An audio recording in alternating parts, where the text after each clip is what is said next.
Hello everyone, আসসালামু আলাইকুম। কেমন আছেন আপনারা সবাই? আশা করি যে যেখান থেকে ভিডিওটি দেখছেন, কাছে অথবা দূরে, দেশ অথবা দেশের বাহির থেকে, আল্লাহর রহমতে ভালো এবং সুস্থ আছেন। আমিও আল্লাহর রহমতে অনেক বেশি ভালো আছি। চলে আসলাম আপনাদের মাঝে নতুন দিনে নতুন একটি ভিডিও নিয়ে। আশা করি ভিডিওটি ভালো লাগবে আর পুরোটা ভিডিও জুড়ে আমার সাথে থাকবেন। আর যারা যারা আমার ভিডিওটি দেখছেন, যদি আমার চ্যানেলে নতুন হয়ে থাকেন, তাহলে চ্যানেলটিকে সাবস্ক্রাইব করে পাশে থাকা বেল বাটনটি অল করে দেবেন।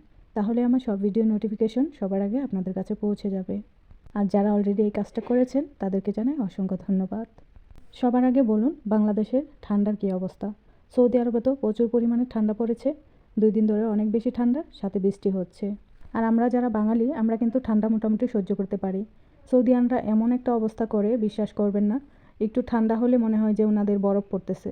একদমই শীত সহ্য করতে পারে না। আর যখনই ঠান্ডা পড়ে, একটু হিটার জ্বালিয়ে হিটারের কাছে বসে থাকবে 24 ঘন্টা, আর নড়বে না। তো আমার আবার কোনো সমস্যা নেই, আমি শীত পছন্দ করি। শীত আমার ভালো লাগে। ঠান্ডা অথবা বৃষ্টির দিন তো আমার খুবই ভালো লাগে। বৃষ্টি হলে আমার ওই দিনটা অনেক আনন্দে কাটে। বৃষ্টি দেখলে আমার মনটা ভালো হয়ে যায়। তো যাই হোক, চলে যাই মূল ভিডিওতে। এটা হচ্ছে শনপাপড়ি। সবাই বাংলাদেশে যারা আছেন সবাই চেনেন অবশ্যই। শনপাপড়িটা এখানে এভাবে পাওয়া যায়। তো শনপাপড়ি কিন্তু খেতে ভালোই লাগে। আমি যখন বাংলাদেশে ছিলাম মাঝে মধ্যে কিনে খেতাম। আর এখানে এসে দেখি এখানেও আছে। তো যাই হোক, আমি দুপুরের জন্য রান্না করতেছিলাম। একদিকে রান্না করতেছি আর অন্যদিকে অন্য খাবারের সাথে যা যা লাগবে সব রেডি করে নিচ্ছি। এখানে কিছু ফল ধুয়ে নিয়েছি ভাত খাওয়ার পর খাওয়ার জন্য, আর লেবু কেটে রেখে দিলাম। আর এটা হচ্ছে ফ্রোজেন করা পাট শাক। তো আজকে পাট শাক রান্না করব, তার জন্য আমি ডিপ ফ্রিজ থেকে নামিয়ে নিয়েছি। আমি এভাবেই পাট শাক ব্লেন্ড করে রেখে দিই ডিপ ফ্রিজে, যখন লাগে নামিয়ে নিই। আর এটা হচ্ছে ক্যাপসা রান্না করার জন্য চাউলটা আগে ধুয়ে রেখেছিলাম।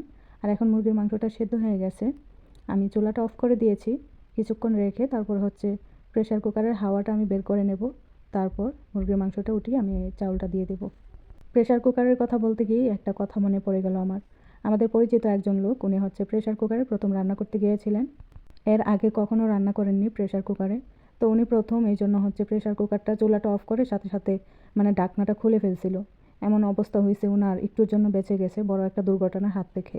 তারপরেও ওনার বুকে সব ঝুলমুল ছিটে গিয়ে বুকের ওইদিকে একটু পুড়ে গেছে, এখনও দাগটা আছে।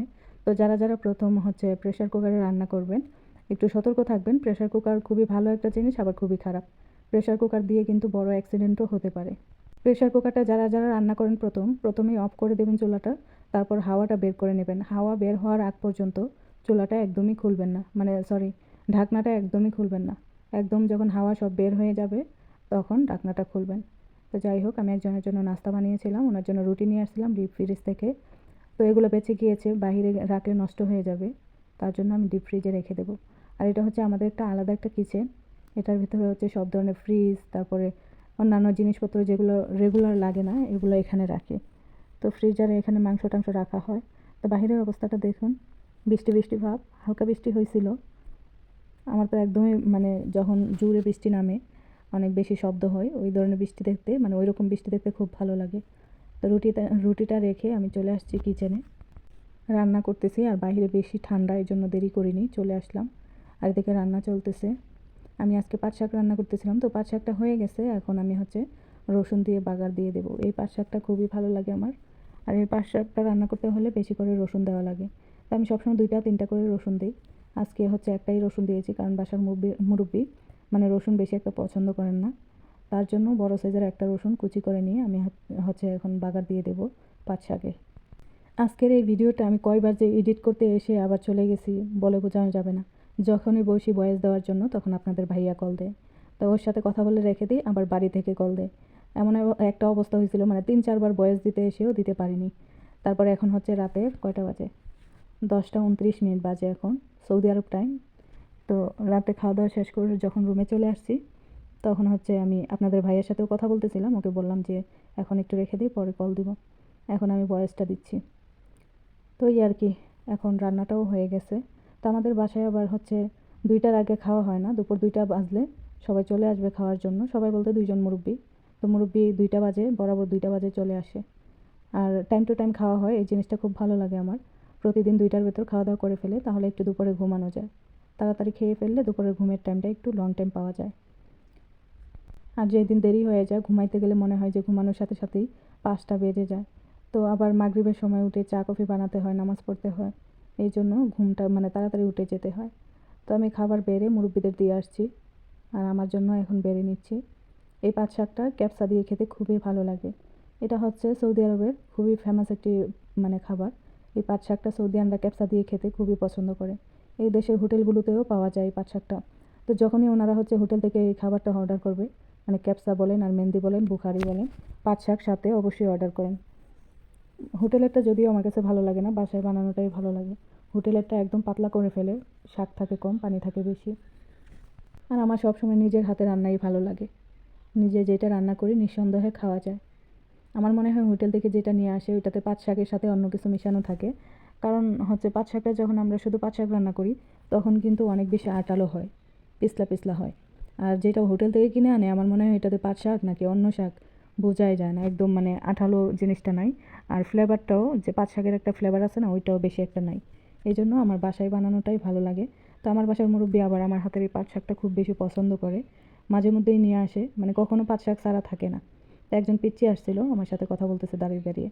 আর এটা হচ্ছে মাগরিবের সময়, খাওয়া দাওয়া করে রুমে চলে গিয়েছিলাম। তো ঘুম থেকে উঠে এসে চা কফি বানাইলাম। আর দেখি বাহিরে বৃষ্টি হয়েছিল, একটু হালকা হালকা পানি আছে, জমে আছে, ভালোই লাগতেছিল। আর প্রচুর ঠান্ডা পড়ছে। প্রতিদিনই মাগরিবের সময় হলে আমাদের বাসায় অনেক মানুষ আসে, ম্যাডামের ছেলের ঘরে নাতি পুতি যারা আছে সবাই এখানে এসে চা কফি খায়, দাদা দাদিকে দেখে গল্প করে। তো মাগরিবের পর আমি একটু বাহিরে বসেছিলাম বৃষ্টি দেখার জন্য, কিন্তু বৃষ্টি আর হয়নি। আর এটা হচ্ছে রাতের খাবার। আমার ম্যাডাম বলতেছিল যে সৌদিয়ান কোনো খাবার আজকে রাতে খাবো না। অনেক দিন আগে আমি একবার টমেটো ভাজি করছিলাম এইভাবে, তো উনি খেয়েছিল আমার সাথে, ওনার মনে আছে। তো আমাকে বলতেছে একদিন যে টমেটো ভাজি করছিল ওইভাবে টমেটো ভাজি করো, আজকে রুটি দিয়ে খাবো।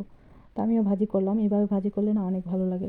বেশি করে পেঁয়াজ দিয়ে আমি ভাজি করছি, অনেক মজা হয়েছিল। আর রসুন দিলেও ভালো লাগে, কিন্তু আমার ম্যাডাম রসুন বেশি একটা পছন্দ করে না, তার জন্য আর দিইনি। আর এটা হচ্ছে পরের দিন সকালবেলা ঘুম থেকে উঠে আমি আমার কিছু জামা কাপড় ছিল এগুলা ধুয়ে দিলাম। আর এই যে গামছাটা দেখতেছেন, এটা আপনাদের ভাইয়া আমাকে পছন্দ করে কিনে দিয়েছিল। আমি অন্য একটা গামছা দেখছিলাম, তো আপনাদের ভাইয়া এটা পছন্দ করছে আমার জন্য। আমি বললাম এটা কেন? বলে তোমার না পিঙ্ক কালার অনেক পছন্দ, এই জন্য পিঙ্ক কালারের গামছা কিনে দিব তোমাকে। তো আমার পিঙ্ক কালারটা একটু মোটামুটি বেশি পছন্দ ছিল, তাই যে কোনো কিছু কিনতে গেলে আপনাদের ভাইয়া আমাকে পিঙ্ক কালারই কিনে দিত। এখন গামছাটা দেখি আর আপনাদের ভাইয়ার কথা মনে পড়ে। তো যাই হোক, এই ছিল আমার আজকের ভিডিওটি কেমন লাগলো কমেন্ট করে জানাবেন। সবাই ভালো থাকবেন, সুস্থ থাকবেন। আল্লাহ হাফেজ।